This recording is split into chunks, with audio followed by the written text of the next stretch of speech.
Kebanyakan kita bila membaca satu hadis berikut terjemahannya, itu cenderung selalu memahami isi hadisnya saja, membaca langsung ke redaksinya saja.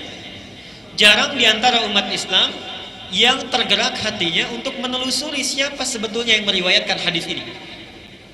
Berapa usianya? Bagaimana cara dia meriwayatkannya? Apa motivasi yang menjadikan dia ingin meriwayatkan hadis Nabi?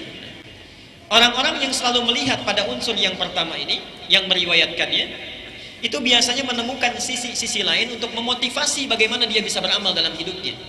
Abdullah, anaknya Abbas.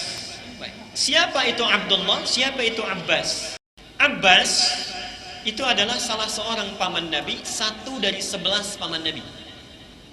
Nabi SAW memiliki 11 orang paman.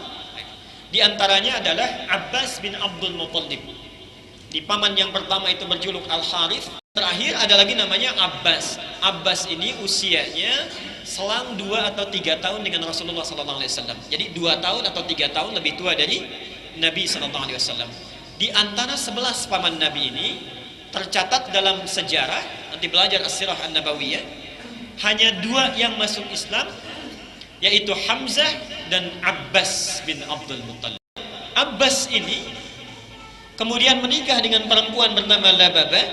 Lababa inilah perempuan kedua yang masuk Islam setelah Khadijah. Jadi sahabatnya Khadijah radhiyallahu anha.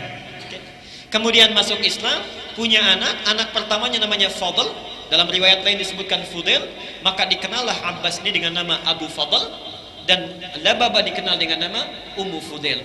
Semua anak-anaknya itu masuk Islam. Anak kedua Abbas diberi nama dengan Abdullah. Jadi Abdullah ini adalah anak kedua dari Abbas. Dikenallah dari situ dengan Ibnu Abbas, anaknya Abbas. Kapan Abdullah ini dilahirkan? Ini poinnya. Abdullah ini dilahirkan 3 tahun menjelang hijrah.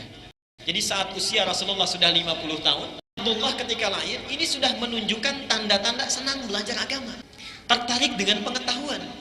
Lihat bagaimana hebatnya Abbas.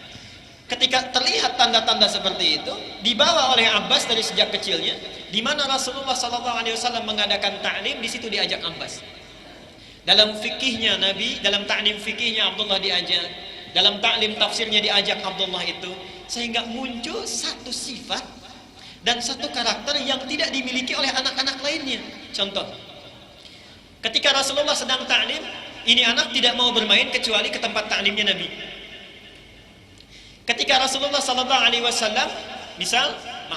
sedang menunaikan sholat, ini anak dalam usia 3 tahunnya nanti lewat, ini tersebut dalam sejarah salah satu anak yang senang membawakan air wudhu Nabi. Sampai dalam keadaan masih merangkaknya ditemukan oleh Nabi, didoakan oleh Rasulullah, Allahumma faqihhu fid din wa 'allimhu ta'wil. Pernah dengar hadis? Saat Nabi hijrah ke Madinah, ini usia Abbas masih sekitar 4, 5 atau 6 tahun. Datang ke rumah beliau, ke rumahnya Maimunah, kemudian menunggu di depannya, diperhatikan bagaimana Nabi bangun dari tidurnya, subhanallah. Dilihat ternyata beliau itu duduk dulu, kemudian mengusap sebagian dari dampak kantuknya, bekas kantuknya. Setelah itu membaca 10 ayat terakhir di surah Ali Imran. Setelah itu kemudian baru bangkit beliau keluar untuk tahajud. Sampai ketika akan keluar dari kamar, Nabi tahu sebetulnya Abdullah sedang menunggu, tapi sengaja dibiarkan untuk melihat. Tidak dipanggil ke dalam, tidak kemudian ditegur oleh Nabi, dibiarkan oleh Rasulullah. Dilihat ketika keluar, ditepuk pundaknya, dituntun oleh Nabi, diajarkan wudhu yang benar. Kemudian diminta sholat di samping Rasulullah. Saat itu Abdullah mengatakan, ya Rasulullah, saya malu kalau sholat di sampingmu, sholat di belakang ini. Selesai sholat dipanggil lagi, kenapa kamu pindah ke belakang? Ya Rasulullah, saya ini sungkan sholat di samping orang yang paling mulia, paling agung dalam kehidupan saya, anak usia 4-5 tahun. Dan hadis yang kita bahas saat ini, itu diriwayatkan bukan seorang pemuda, bukan oleh seorang dewasa, tapi oleh seorang anak berusia 4, 5, 6 tahun.